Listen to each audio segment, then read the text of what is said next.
Alors, mon parcours, j'ai commencé par faire un bac économique et social. Ensuite, j'avais pour ambition de devenir professeur des écoles. Donc, j'ai fait une licence de sociologie en 3 ans. Ensuite, je suis arrivée en master MEF pour devenir donc professeur des écoles. À la suite de stages, j'ai vu que ça ne me plaisait pas du tout, que c'était pas du tout ce qui était en fonction de mes attentes. Donc je suis actuellement en BTS gestion de la PME, je me suis réorientée.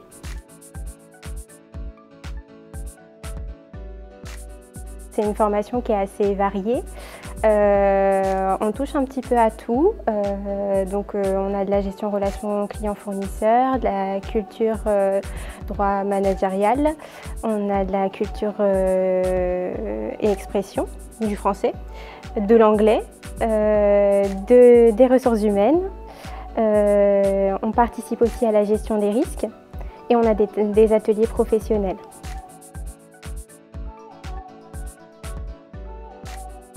Donc, il faut être rigoureux, méthodique, avoir un esprit d'analyse, avoir de l'adaptabilité, avoir une bonne maîtrise des outils informatiques et puis avoir un sens relationnel quand même.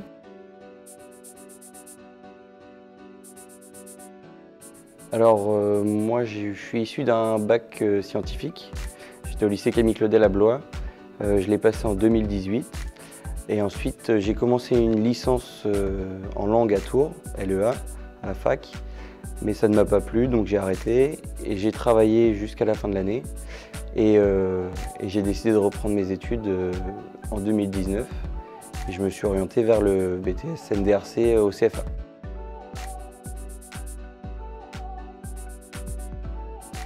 Alors on a deux parties. On a une partie générale avec de l'anglais, avec de la culture générale, donc c'est comme du français, on apprend des textes, on apprend à s'exprimer correctement, parce que c'est important pour un commercial.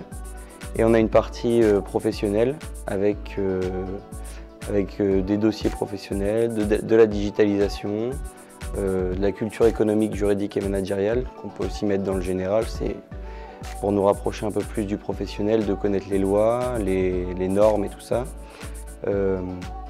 Après, on a eu un cours en fait, pour nous expliquer les techniques de vente et puis comment se sentir à l'aise envers un client.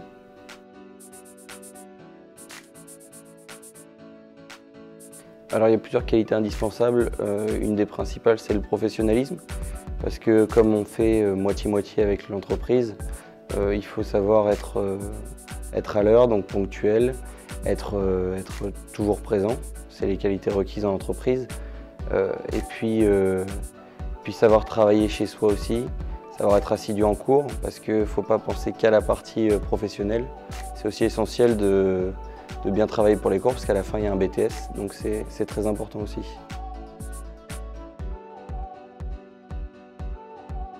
Donc j'ai débuté mon cursus d'apprentissage avec un CAP esthétique, puis un BP professionnel esthétique que j'ai réalisé en Normandie dans un institut de beauté. Afin de valider mes compétences dans le domaine de la parfumerie, j'ai décidé de réaliser un diplôme qui se nomme le CPVE, c'est-à-dire conseillère de vente en parfumerie. C'est pour cela que je suis venue dans la région Centre le réaliser au sein d'une parfumerie. Puis j'ai décidé de commencer un BTS MCO que je vais maintenant presque terminer.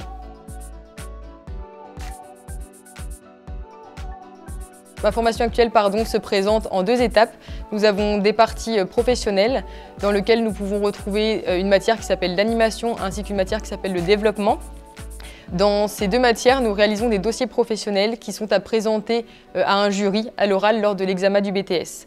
De plus, nous avons également du management d'équipe au sein de ces matières professionnelles.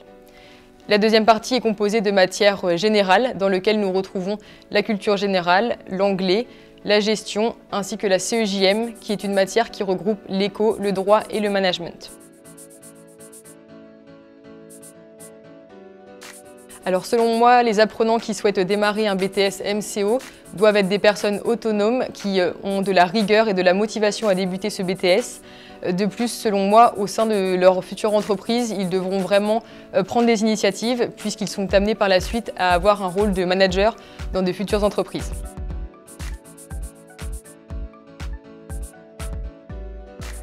Christophe Houy-Balavoine, responsable de l'unité BTS formation supérieure au CFA de la Chambre de métier et de l'artisanat de Loir-et-Cher. Donc je vous présente le BTS comptabilité et gestion, qui est une formation que nous avons ouverte en 1991 au CFA, en collaboration avec la Chambre départementale des experts comptables à l'époque. Donc ce BTS diplôme délivré par le ministère de l'Éducation nationale se présente sous la forme suivante, une partie que l'on peut qualifier d'enseignement donc général, avec entre autres une matière qui se rapproche un petit peu du français, la culture générale et expression, langue vivante anglais chez nous, culture économique, juridique et managériale. Voilà pour ce premier aspect, et bien entendu il est complété par tout un ensemble professionnel pratico-pratique, gestion des dossiers professionnels, ateliers professionnels et techniques. On entend par technique l'enseignement de la fiscalité, de la gestion des ressources humaines, l'enseignement aussi de la gestion sociale, les techniques quantitatives de gestion et bien entendu la sensibilisation à l'outil informatique qui accompagne donc nos étudiants sur ces 2 années de formation. Tout cela cadré par des ateliers professionnels qui servent de support au montage de leur dossier mémoire. Les qualités requises pour suivre cette formation sont les suivantes. Nous sommes dans le domaine de la compta et de la gestion, et notamment quand on traite de la paye des collaborateurs, il va sans dire que la confidentialité est quelque chose de très important. Esprit d'analyse, la rigueur, la gestion des outils informatiques ainsi que des logiciels adaptés à la comptabilité, à la gestion de l'entreprise.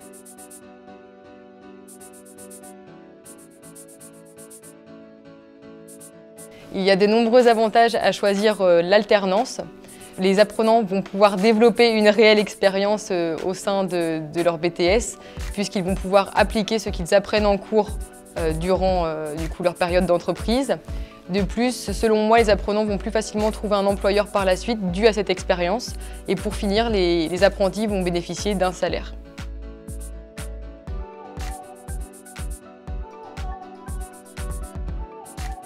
Alors, j'ai choisi cet établissement parce que ma sœur était en BTS comptabilité. Elle m'avait fait de bons retours par rapport à ce BTS et à l'établissement même. Moi, j'habitais à Blois, donc je voulais trouver le centre de formation le plus proche de chez moi. Et après avoir parlé avec des responsables du CFA et les professeurs, je me suis rendu compte que c'était quand même un petit effectif. En effet, il y a 12 personnes dans ma classe actuellement. Et les profs sont quand même à notre écoute et nous aident beaucoup. J'ai choisi le CFA de Blois puisque c'était un choix de proximité avec l'entreprise où je travaille et avec mon lieu d'habitation. Alors, comme je l'ai dit tout à l'heure, je me suis retrouvé donc sans établissement après ma licence et j'ai décidé de revenir vers les études professionnelles, enfin de venir, parce qu'on m'a conseillé de m'orienter vers l'alternance pour faire moitié-moitié entre l'entreprise et l'école, parce que c'était peut-être mieux pour moi à l'époque. Et donc j'ai décidé de venir au CFA parce qu'on m'a conseillé cet établissement, on m'a dit que c'était très bien encadré. Et puis je suis venu postuler ici en expliquant mon parcours et j'ai été accepté.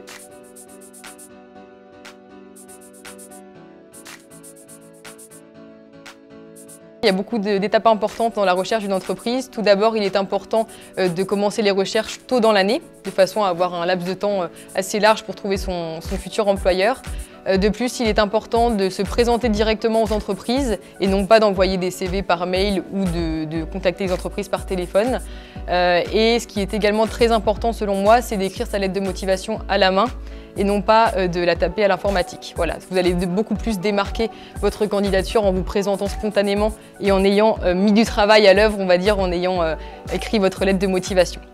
Et pour finir, selon moi, l'attitude professionnelle est à avoir absolument et une tenue professionnelle lorsque l'on se présente aux employeurs.